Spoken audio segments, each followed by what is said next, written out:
जय श्री राम। मुनि कहूँ राम दंडवत कीन्हा, आशीर्वाद विप्रवर दीन्हा। देखी राम छवि नयन जुड़ाने, करि सन मानु आस महियाने। श्री रामचंद्र जी ने मुनि को दंडवत किया। विप्र श्रेष्ठ मुनि ने उन्हें आशीर्वाद दिया। श्री रामचंद्र जी की छवि देखकर मुनि के नेत्र शीतल हो गए। सम्मान पूर्वक मुनि उन्हें आश्रम में ले आए। भगवान राम ने उनको नमस्कार किया, दंडवत प्रणाम किया वाल्मीकि जी को। मुनिवर अतिथि प्राण प्रिय पाए, कंद मूल फल मधुर लगाए। सिय सौमित्री राम फल खाए, तब मुनि आश्रम दिए सुहाए। श्रेष्ठ मुनि वाल्मीकि जी ने प्राण प्रिय अतिथियों को पाकर उनके लिए मधुर कंद मूल और फल मंगवाए। श्री सीता जी, लक्ष्मण जी और रामचंद्र जी ने फलों को खाया। तब मुनि वाल्मीकि ने उनको विश्राम करने के लिए सुंदर स्थान बता दिया कि यहाँ विश्राम कीजिए। वाल्मीकि मन आनंद भारी, मंगल मूर्ति नयन निहारी। तब कर कमल जोरी रघुराई, बोले बचन श्रवण सुखदाई। मुनि श्री राम जी के पास बैठे हैं और उनकी मंगल मूर्ति को नेत्रों से देखकर वाल्मीकि जी के मन में बड़ा भारी आनंद हो रहा है। तब श्री रघुनाथ जी कमल सदृश हाथों को जोड़कर कानों को सुख देने वाले मधुर वाणी बोले। क्या बोलते हैं? तुम त्रिकाल दर्शी मुनिनाथा, विश्व बदर जिमी तुम्हारे हाथा। अस कई प्रभु सब कथा बखानी, जय जय भांति दीन बनु रानी। भगवान राम बोलते हैं, हे मुनिनाथ, आप त्रिकालदर्शी हैं। संपूर्ण विश्व आपके लिए हथेली पर रखे हुए बेर के समान है। प्रभु श्री रामचंद्र जी ने ऐसा कहकर फिर जिस जिस प्रकार से रानी कैकेयी ने वनवास दिया वह सारा हाल विस्तार से सुना दिया। तात बचन पुनि मातु हित, भाई भरत यश राव। मोह कहूँ दर्श तुम्हारे प्रभु, सब मम पुण्य प्रभाव। और कहा, हे प्रभु, पिता की भगवान राम आगे बोले, हे प्रभु, आपकी आज्ञा का पालन, माता का हित और भरत जैसे स्नेही एवं धर्मात्मा भाई का राजा होना, फिर मुझे आपके दर्शन होना, यह सब मेरे पुण्यों का प्रभाव है। देखी पाए मुनिराज तुम्हारे, भय सुकृत सब सुफल हमारे। हे मुनि अब जहाँ राउर आयसु होई, मुनि उद्वेगु न पावे कोई। हे मुनिराज, आपके चरणों का दर्शन करने से आज हमारे सब पुण्य सफल हो गए, हमें सारे पुण्यों का फल मिल गया। मैं धन्य हो गया आपका दर्शन पाकर। अब जहाँ आपकी आज्ञा हो और जहाँ कोई भी मुनि उद्वेग को प्राप्त ना हो, वह स्थान बताइए। मुनि तापस दिन ते दुख लाही, ते नरेश बिनु पावक दाही। मंगल मूल विप्र परितोषु, दहाई कोटि कुल भूसुर रोसु। आगे कहते हैं कि जिनसे मुनि और तपस्वी दुख पाते हैं वे राजा बिना अग्नि के ही अपने दुष्ट कर्मों से ही जलकर भस्म हो जाते हैं। ब्राह्मणों का संतोष सब मंगलों की जड़ है और भूदेव ब्राह्मणों का क्रोध करोड़ों कुलों को भस्म कर देता है। अस ये जानी कही सोई ठाऊं, सिय सौमित्र सहित जहाँ जाऊं। तहाँ रचि रुचिर परन त्रिशाला, बासु करो कचुकाल कृपाला। हे मुनि, ऐसा हृदय में समझकर वह स्थान बताइए जहाँ मैं लक्ष्मण और सीता सहित जाऊं और वहाँ सुंदर पत्तों और घास की कुटी बनाकर, हे दयालु मुनि, कुछ समय वहाँ पर मैं निवास करूं। ऐसा स्थान मुझे बताइए। सहज सरल मुनि सुनि रघुबर बानी, साधु साधु बोले मुनि ज्ञानी। कसन कहु अस रघुकुल केतु, तुम पालक संतत श्रुति सेतु। भगवान राम की सहज और सरल वाणी को सुनकर ज्ञानी मुनि वाल्मीकि जी बोले, धन्य धन्य हे रघुकुल के ध्वजा स्वरूप, आप ऐसा क्यों ना कहेंगे।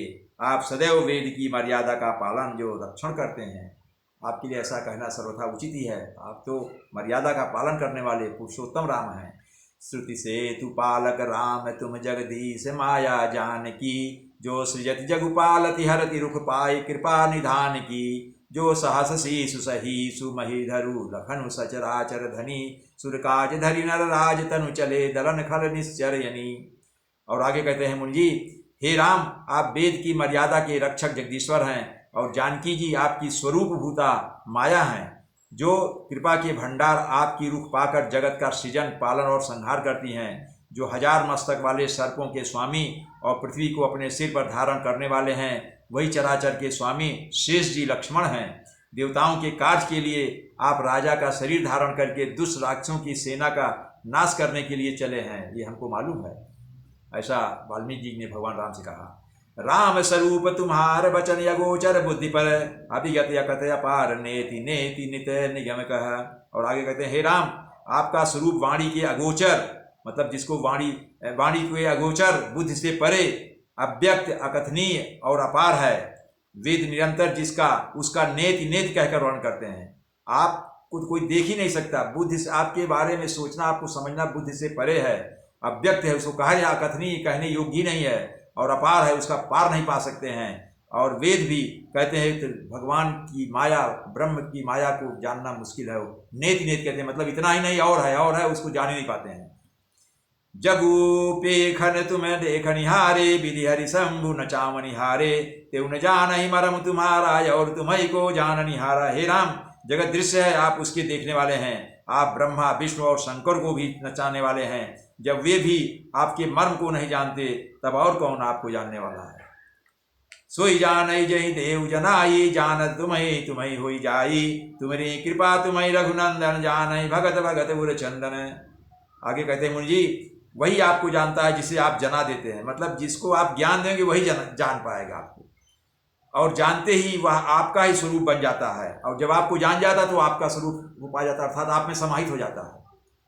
हे रघुनंदन, हे भक्तों के हृदय को शीतल करने वाले चंदन, आपकी कृपा से भक्त आपको जान पाते हैं। जब तक आपकी कृपा नहीं होगी आपको समझना बहुत मुश्किल है। आपके भक्त आपको तभी जान पाएंगे जब उन पर आप कृपा करेंगे।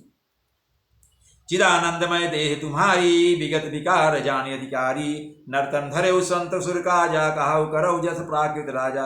आपकी देह चिदानंदमय है, यह प्रकृति जन्म पंच महाभूतों की बनी हुई कर्म बंधन भूमि, कर्म बंधन युक्त त्रिदेह विशिष्ट माइक नहीं है, और उत्पत्ति नाश वृद्धि क्षय आदि सब विकारों से रहित है। इस रहस्य को अधिकारी पुरुष ही जानते हैं। आपने देवता और संतों के कार्य के लिए दिव्य नर शरीर धारण किया है, और प्राकृत अर्थात प्रकृति के तत्वों से निर्मित देह वाले साधारण राजाओं की तरह से कहते और करते हैं। यानी आपकी ना तो उत्पत्ति है, ना आपका नाश है, ना आपकी वृद्धि है, ना क्षय है, ना क्षय है। आप तो अव्यक्त हैं, अकथनीय हैं, और आप प्राकृतिक तत्वों से निर्मित देह वाले हैं, और साधारण राजाओं की तरह कहते और करते हैं। आपकी लीला है भगवान, आप किसी को, आपकी महिमा कोई नहीं जान सकता। राम देखि सुनि चरित तुम्हारे, जड़ मोहि बुध होई सुखारे, तुम जो कहाउ करौ सब साचा, जस काची तस चाहिए नाचा।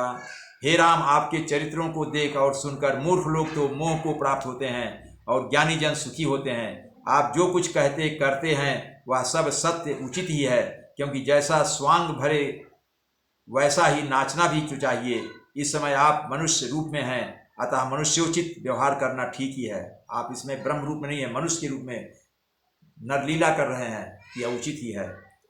पूछो मोई की रहाऊँ कहाँ, मैं पूछत सब चाऊँ, जहाँ न हो तहाँ देव गई, तुम्हें दिखाऊँ ठाऊँ।